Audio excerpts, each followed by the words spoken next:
Everyone, स्वागत है आपका हमारे यूट्यूब चैनल में। तो अभी फ़िलहाल बीएसपीएससी की तरफ से एक नोटिफिकेशन आया है एम्प्लॉयमेंट नोटिस नंबर 1/24 को लेकर के, जिसमें असिस्टेंट एक्जीक्यूटिव इंजीनियर जीटीओ की वैकेंसी थी, उसके बारे में एक नोटिफिकेशन आया है।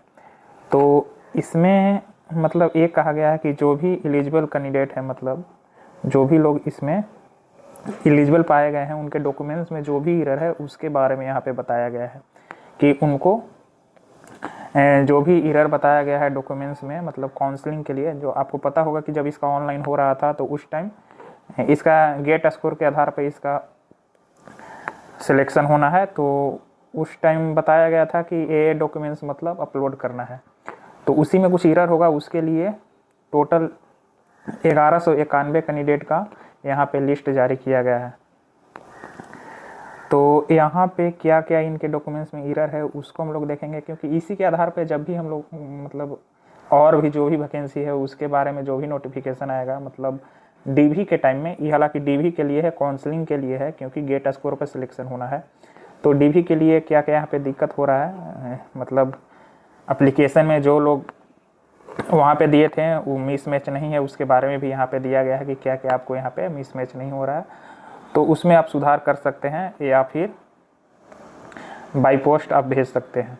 तो यहाँ पे डॉक्यूमेंट्स यहाँ पे दिया गया है, डॉक्यूमेंट्स का नाम दिया गया है और जितने भी एलिजिबल कैंडिडेट हैं उनका यहाँ पे नाम दिया गया है। तो देखिए इस तरह से यहाँ पे है कि यहाँ पे आपको इस एड्रेस पे भेजना है, या मेल सपोर्ट के लिए भी दिया है कि आज इसमें मेल कर सकते हैं, वो भी 17/2/2025 तक। मतलब जो भी इसमें वैकेंसी आई थी वो पूरा रनिंग में है, प्रोसेसिंग में है अभी, मतलब फ़िलहाल इसका काउंसलिंग होने वाला है, हमें लगता है 17/2/25 के बाद, क्योंकि यहाँ पे शॉर्टलिस्ट कैंडिडेट का नाम दिया गया है और उनको यहाँ पे देखिए एक साफ यहाँ पे लिखा गया है, मतलब इसमें एग्ज़ाम नहीं होना है, इसलिए इसमें देखिए यहाँ पे shortlisted application will be called for DV, document verification के लिए यहाँ पे बुलाया जाएगा।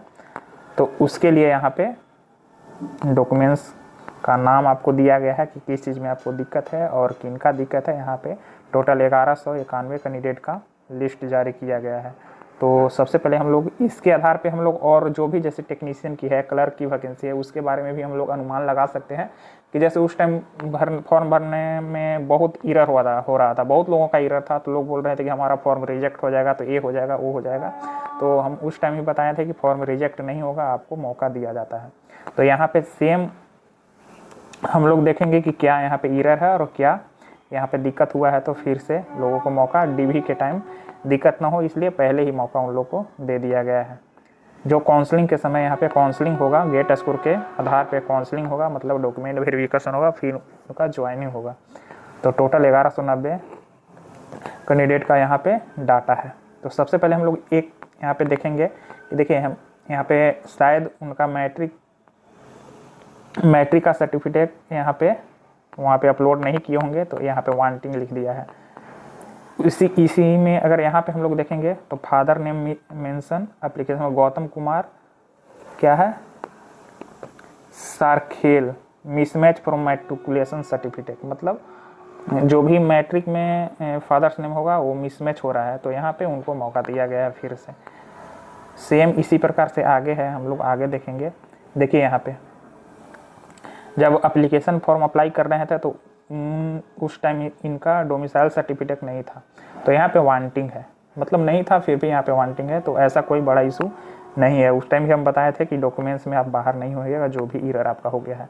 तो अभी भी आराम से आप तैयारी करते रहें, जो भी इसमें टेक्नीशियन क्लर्क वगैरह की बहाली है वो आपको डीवी में तो दिक्कत नहीं होने वाला है। पहले भी यहाँ पे आप देख सकते हैं, यहाँ पे भी बताया गया है कि father name Vijay Singh, mismatch matriculation certificate Vijay Kumar Singh, मतलब विजय कुमार सिंह था आपका मैट्रिकुलेशन में, लेकिन यहाँ पे विजय सिंह यहाँ पे मेंशन है। तो ये सब थोड़ा थोड़ा छोटा छोटा एरर है। तो इसी तरह से और भी है, और भी यहाँ पे फादर्स नेम मिसमैच है, फादर्स नेम मिसमैच है। तो इस तरह का छोटा छोटा एरर है, इसके लिए यहाँ पे लिस्ट जारी किया गया है कि आप अपना सुधार कर लें।